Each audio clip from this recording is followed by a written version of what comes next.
Darirkam Schools online classes. Bismillahirrahmanirrahim. Assalamu alaikum wa rahmatullahi wa barakatuhu. مطالعہ پاکستان جماعت نہم کا آج ہمارا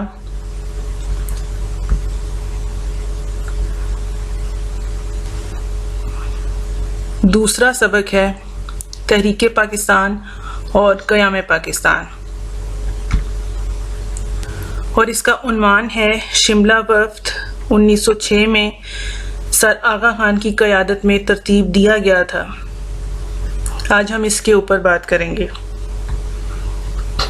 یہ شملہ وفد سر آغا خان ان کی قیادت میں جو تھا، شملہ وفد تیار کیا گیا تھا مسلمانوں کا، جو کہ شملہ گیا تھا۔ شملہ وفد 1906 کا پس منظر کیا تھا، پیچھے کیا حالات تھے جس کی وجہ سے مسلمانوں نے یہ وفد جو تھا سر آغا خان کی قیادت میں ترتیب دیا اور وہ لوگ شملہ گئے۔ اس کا پس منظر یہ ہے، 1906 میں شملہ وفد گیا تھا اور 1905 میں تقسیم بنگال ہو چکی تھی، جو برطانوی حکومت نے بنگال کی صورتحال کو انتظامی مسائل کو دیکھتے ہوئے کی تھی، کیونکہ وہاں پر بہت زیادہ مسائل تھے اور بنگال آبادی اور رقبے کے لحاظ سے بہت بڑا صوبہ تھا۔ تو پھر لارڈ کرزن کی سفارش پر برطانوی حکومت نے اس کو 2 حصوں میں تقسیم کر دیا تھا، مشرقی بنگال اور مغربی بنگال، جس سے مسلمانوں کو فائدہ ہوا،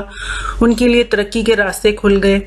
اور ہندوؤں کے مظالم سے نجات بھی مل گئی۔ لیکن جیسے ہی تقسیم بنگال ہوئی اور ہندوؤں نے دیکھا کہ مسلمانوں کا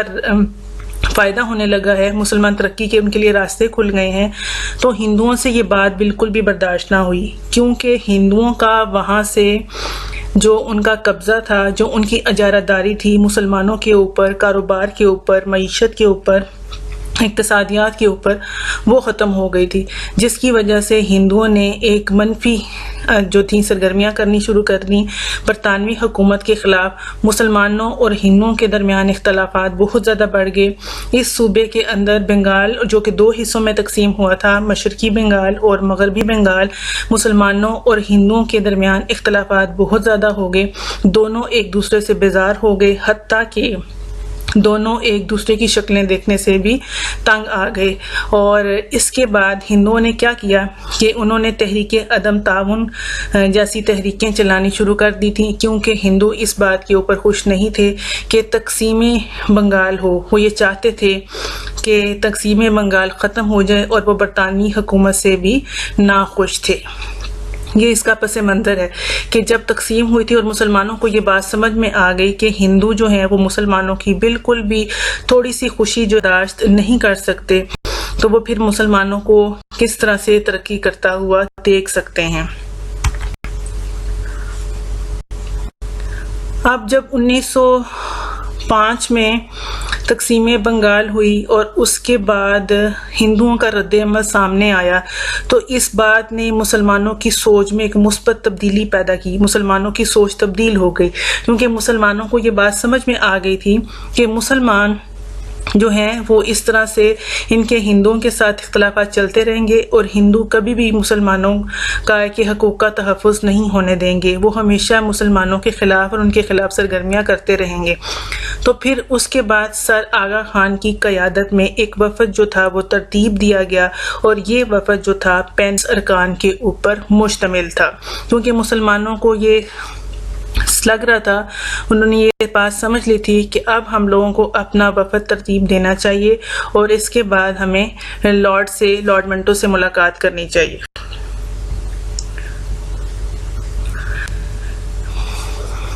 اب شملہ وفد جو 1906 میں گیا تھا، یہ ہندوستان کی ریاست تھی، ریاست ہماچل پردیش۔ وہاں پر ایک صحت افزا مقام ہے شملہ، جو اس وقت اس کا کیپٹل تھا۔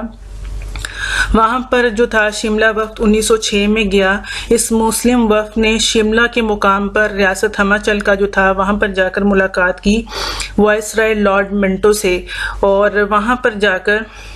انہوں نے بڑے اچھے ماحول میں جو تھی لارڈ منٹو سے بات کی، ملاقات کی، اور اپنے اپنے جو مطالبات تھے وہ لارڈ منٹو کے سامنے رکھے۔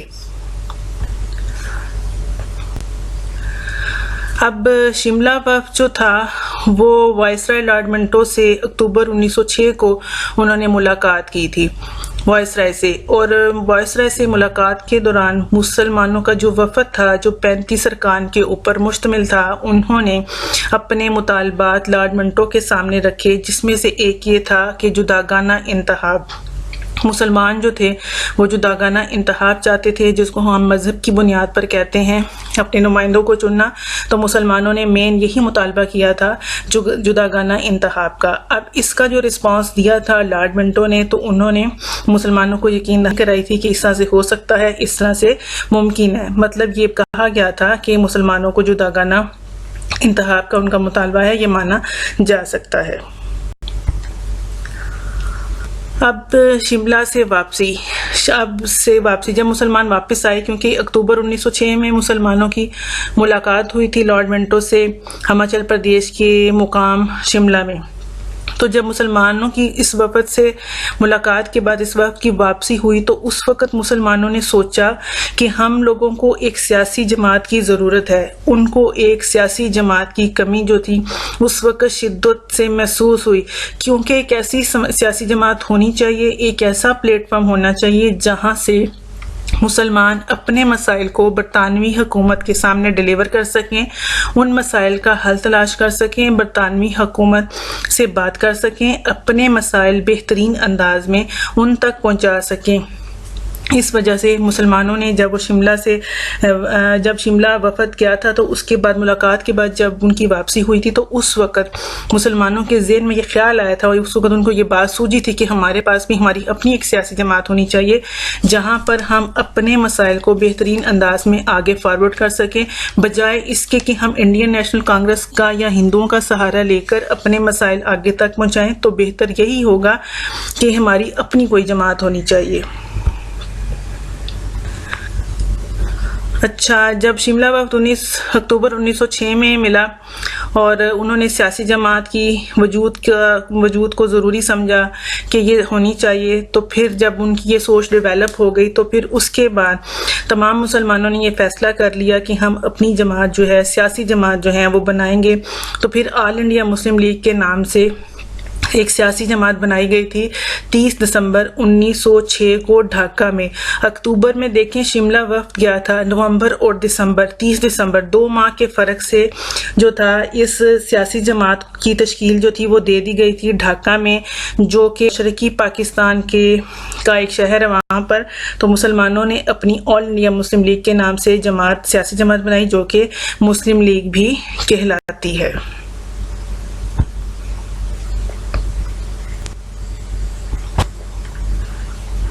اب ہے ہمارے پاس مسلم لیگ 30 دسمبر 1906 اور اس کے محرکات و مقاصد۔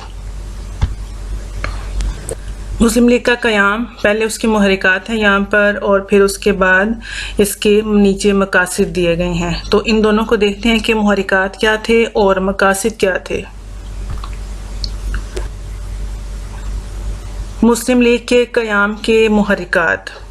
ایسے واقعات جو کہ مسلم لیگ کے قیام کی وجہ بنے، وہ ایسے کون سے واقعات تھے جس کی وجہ سے مسلمانوں نے سوچا کہ ہماری اپنی سیاسی جماعت ہونی چاہیے۔ سب سے پہلے یہاں پر جو 30 دسمبر 1906 کو ڈھاکہ میں مسلم لیگ کا قیام عمل میں آیا، اور اس کے محرکات یہ تھے۔ سب سے پہلا یہ تھا کہ تقسیم بنگال 1905، کہ جب تقسیم بنگال 1905 ہوئی تھی اور اس تقسیم کے اوپر ہندوؤں کا رد عمل، ہم نے شروع میں بات کی کہ تقسیم بنگال ہوئی اور ہندوؤں نے اپنا رد عمل دیا۔ مسلمانوں نے دیکھا کہ ہم نے اتنی لمبی جدوجہد کی ہے اور 1857 کی جنگ آزادی کے بعد مسلمانوں کے ساتھ کس قدر ناانصافی ہو رہی ہے، انگریز اور ہندو مل کر مسلمانوں کا استحصال کر رہے تھے۔ اب 1905 میں آ کر بنگال کا مشرقی حصہ مسلمانوں کا صوبہ بنا دیا گیا تھا، جس سے مسلمانوں کے لیے ترقی کے راستے کھلے، لیکن ہندوؤں سے اتنی سی بھی بات بالکل برداشت نہ ہو سکی، بالکل بھی ان سے یہ بات ہضم نہ ہوئی کہ مسلمانوں کا ایک علیحدہ صوبہ بنا دیا گیا ہے۔ اور پھر ہندوؤں نے انگریزوں کے خلاف شدید احتجاج کرنا شروع کر دیا، حکومت کو پریشرائز کرنا شروع کر دیا کہ کسی طرح سے برطانوی حکومت جو ہے اس تقسیم کو منسوخ کر دے۔ تو سب سے جو مین محرک تھا جس نے مسلمانوں کو تحریک دی اور مسلمانوں کو موٹیویٹ کیا، اس لیول پر یہ واقعہ لے آیا کہ مسلمان یہ سوچنے لگے تھے کہ ہماری اپنی سیاسی جماعت جو ہے وہ ہونی چاہیے۔ تو یہ ایک اہم محرک تھا جو آل انڈیا مسلم لیگ کے قیام کا بھی باعث بنا۔ اس کے بعد جو دوسرا ہے اس پہ بات کرتے ہیں انگریزوں کا رویہ۔ انگریزوں کا رویہ جو 1857 سے لے کر 1905 تک مسلمانوں کے ساتھ رہا تھا وہ انتہائی غلط رہا تھا۔ انگریزوں نے ہندوؤں کے ساتھ تو نرم پالیسی جو تھی وہ اپنائے رکھی تھی اور ہندو نواز پالیسی پر عمل کیا تاکہ وہ مسلمانوں کے اوپر نظر رکھیں اور انگریزوں کو مسلمانوں کے بارے میں باخبر جو ہے وہ رکھیں۔ اس وجہ سے انہوں نے ہندوؤں کے ساتھ نرم پالیسی رکھی، لیکن مسلمانوں کے ساتھ انتہائی سخت رویہ انہوں نے برتا، کیونکہ ہندو انگریزوں کو اس بات کا یقین دلا چکے تھے کہ 1857 کی جنگ آزادی میں بغاوت جو ہے وہ مسلمانوں نے ہی کی ہے، حالانکہ وہ خود بھی اس میں شامل تھے۔ سب کا سب ذمہ دار ہندوؤں نے مسلمانوں کو ٹھہرایا۔ اس وجہ سے انگریزوں نے مسلمانوں کے ساتھ سخت ترین رویہ روا رکھا، کیونکہ انگریزوں کے سامنے مسلمانوں کا جو تاثر تھا، ان کا جو امیج تھا وہ یہی بن گیا تھا۔ انہوں نے اس بات پہ یقین کر لیا تھا کہ مسلمان ہی اس کے ذمہ دار ہیں، انہوں نے ہی بغاوت کی ہے۔ تو اس رویے نے مسلمانوں کو مجبور کیا، ان کی سوچ میں تبدیلی پیدا ہوئی کہ ہم اپنی سیاسی جماعت بنائیں، جو بھی مسئلہ ہو ہم انگریز حکومت سے، وائسرائے ہند سے یا گورنر جنرل سے خود جا کر اپنے مطالبات ان کے سامنے رکھیں اور بہتر انداز میں ان کے سامنے پیش کریں تاکہ ہم خود اپنے مسائل کو خود حل کروا سکیں۔ تو یہ دوسرا سب سے بڑا محرک تھا جو کہ مسلم لیگ کے قیام میں اہم کردار جس نے ادا کیا کہ مسلمانوں نے یہ سوچا، مسلمان اس لیول پہ آ گئے کہ ہم اپنی سیاسی جماعت جو ہے وہ بنائیں۔ تیسرا ہے مسلمانوں کا احساس محرومی۔ مسلمانوں میں مسلسل تنگ حالات، مشکل اور انگریزوں کی ناانصافیاں جو 1857 سے چلی آ رہی تھیں، اس وجہ سے مسلمانوں میں مسلسل ایک بہت بڑا احساس محرومی پیدا ہو گیا تھا۔ احساس کمتری کا مسلمان شکار ہو چکے تھے، لہٰذا اپنے اندر سے اس احساس محرومی کو نکالنے کے لیے، اس کو ختم کرنے کے لیے انہوں نے اپنی ایک سیاسی جماعت آل انڈیا مسلم لیگ بنائی جو مسلمانوں کی پہچان بنی، تاکہ ہم خود اپنے مطالبات انگریز حکومت تک پہنچائیں اور اپنے مسائل کو خود حل کروائیں، بجائے اس کے کہ ہم انڈین نیشنل کانگریس کا سہارا لیں، ہندوؤں کا سہارا لیں۔ انڈائریکٹ بات پہنچانے سے بہتر تھا کہ ہم براہ راست بات انگریز حکومت تک پہنچائیں، اس لیے مسلم لیگ کا قیام جو تھا وہ ممکن ہو سکا۔ اب یہ سارے حالات اور یہ واقعات ثابت کر رہے تھے کہ مسلمانوں کو اٹھ کھڑے ہونا چاہیے۔ تو ان سب محرومیوں نے جب بہت بڑا طبقہ، جب ایک خاص طبقہ مسلسل ناانصافیاں، محرومیاں برداشت کرتا ہے، مشکلات دیکھتا ہے، پریشانیاں دیکھتا ہے، ایک بڑا طبقہ ان کے اوپر غالب آ جاتا ہے، تو پھر ایک وہ طبقہ جو محرومیاں برداشت کر رہا ہوتا ہے پھر وہ اٹھ کھڑا ہوتا ہے، وہ پھر یہ دعویٰ کرتا ہے کہ ہم ان سے باہر نکلیں گے، پھر وہ ان سے لڑتا ہے اور پھر ایک نظریے کے تحت وہ لوگ محرک ہو جاتے ہیں، پھر ان میں تبدیلی آتی ہے، پھر جب سوچ میں تبدیلی آتی ہے تو معاشرے میں تبدیلی آتی ہے اور اس طرح سے تحریکیں انقلاب لے کے آتی ہیں۔ تو اس طرح سے محرک کیا ان حالات، ان رویوں نے مسلمانوں کو، مسلمان جو تھے وہ نظر انداز۔ اب اگلا پوائنٹ ہے مسلمانوں کو سیاسی طور پر نظر انداز کیا جانا۔ اب یہ جماعت بنانے میں مسلمانوں کو سیاسی لحاظ سے نظر انداز کیا جاتا تھا، یعنی سیاسی طور پر تمام عہدوں پر، سیاسی عہدوں پر، سرکاری عہدوں پر، حکومتی وزارتوں میں، حکومت میں، قانون سازی میں مسلمانوں کو کبھی بھی شامل نہیں کیا جا رہا تھا۔ اس میں ہندو انگریز ہی شامل ہوتے تھے۔ اس میں مسلمانوں کو مسلسل نظر انداز کیے جانے کی وجہ سے مسلمانوں نے اپنی الگ پہچان بنانے کے لیے ایک الگ سیاسی جماعت کی بنیاد رکھی جس کو آل انڈیا مسلم لیگ یا مسلم لیگ کہا جاتا ہے۔ یہ جو تھے سیاسی، یہ سارے حالات کے محرکات تھے جس نے مسلمانوں کو تحریک دی اور مسلمانوں کی سوچ میں تبدیلی لے کر آئے، مسلمانوں کی سوچ میں تبدیلی آئی تو انہوں نے یکسر یہ ثابت کیا، تو اس وقت بالکل حالات بدل گئے، سارے مسلمان ایک پلیٹ فارم پر آ کر جمع ہو گئے، ایک نقطہ نظر ہو گیا، سب کی انفرادی سوچ اجتماعیت میں بدل گئی۔ تو یہاں پہ اس نظریے نے کام کیا اور مسلمان جو تھے اپنی الگ پہچان بنانے کے لیے، سیاسی لحاظ سے اپنے آپ کو مستحکم کرنے کے لیے، اور انہوں نے اپنی الگ سیاسی جماعت کے بارے میں سوچا۔ اب ان محرکات کی وجہ سے مسلمان جو انگریز اور ہندو تعاون کی وجہ سے دب گئے تھے، کیونکہ انگریزوں نے اور ہندوؤں نے مسلمانوں کو دبا کے رکھا ہوا تھا 1857 کے بعد، کیونکہ ہندوؤں نے گرگٹ کی طرح رنگ بدلا اور وہ انگریزوں کے ساتھ مل گئے، پھر دونوں نے مل کر مسلمانوں سے بدلے لیے، انتقام لیا، بہت زیادہ قتل و غارت کیا، جس کی وجہ سے مسلمان بہت زیادہ دب گئے، سیاسی لحاظ سے، معاشی لحاظ سے، معاشرتی لحاظ سے بالکل ہو گئے، اور دونوں نے مل کے کیا ایک دوسرے کی سپورٹ پر۔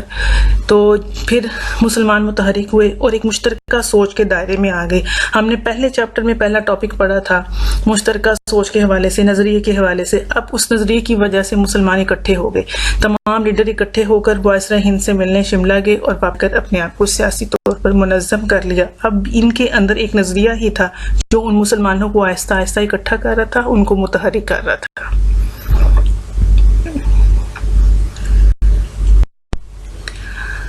اب ہے ہمارے پاس مسلم لیگ کے قیام کے مقاصد۔ اس سے پہلے ہم نے محرکات دیکھے تھے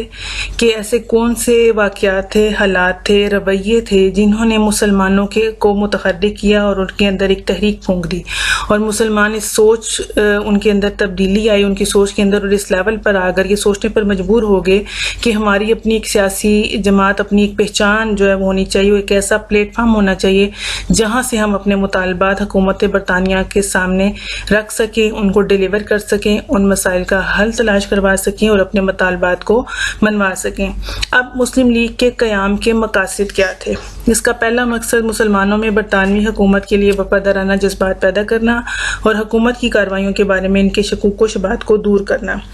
اب 1857 سے لے کر 1906 تک جو انگریزوں کا رویہ مسلمانوں کے ساتھ رہا تھا وہ نظر انداز نہیں کیا جا سکتا۔ ہندوؤں نے انگریزوں کو اس بات کا یقین کروا دیا تھا 100%، اور انگریز اس بات کے اوپر یقین رکھتے تھے کہ 1857 کی جنگ آزادی جو ہوئی ہے اس کے ذمہ دار صرف اور صرف مسلمان ہی ہیں، اور اس جماعت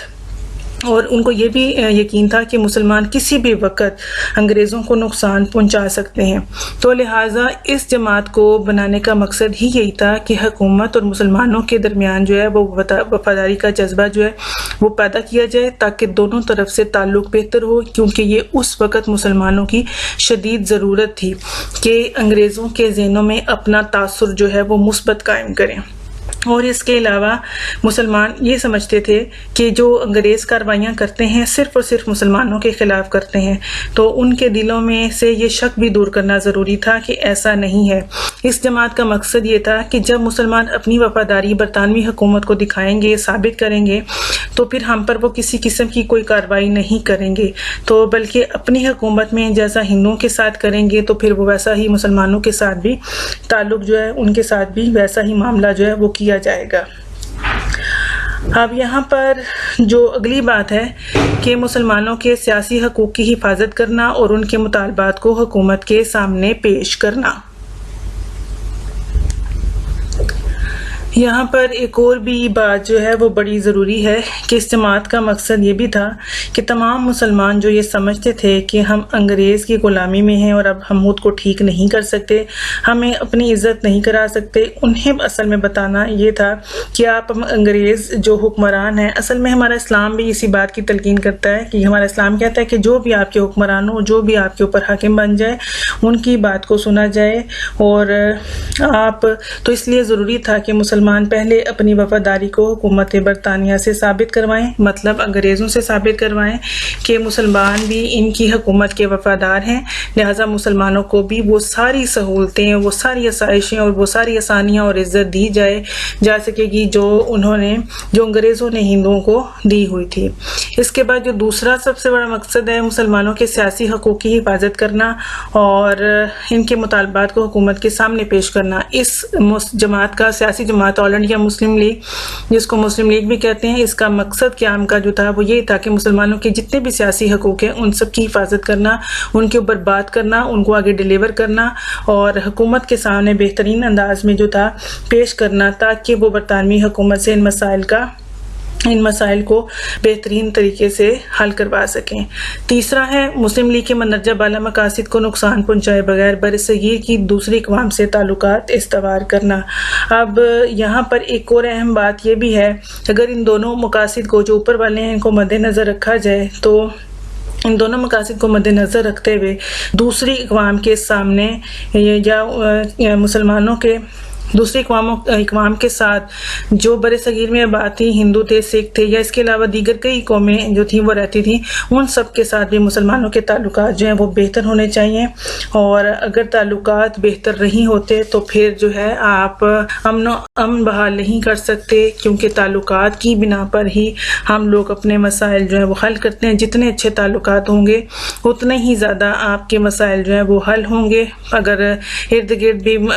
وہ صورتحال دیکھی جائے، تعلقات بہت مین پوائنٹ ہے، چاہے وہ نجی سطح پر ہوں، قومی سطح پر ہوں یا بین الاقوامی سطح پر ہوں، کسی بھی سطح پر ہوں، سیاسی لحاظ پر سے اگر اس کو دیکھا جائے تو تعلقات کا استوار ہونا بڑا ضروری ہے، کیونکہ آپ کے مسائل کا حل تبھی ہے کہ اگر آپ تمام لوگوں کے ساتھ، تمام اقوام کے ساتھ اپنے تعلقات کو بہتر رکھتے ہیں۔ تو یہ تھے آل انڈیا مسلم لیگ کے محرکات اور اس کے قیام کے مقاصد کہ کیوں مسلمانوں نے مسلم لیگ کو بنانے کی ضرورت محسوس کی ہوئی،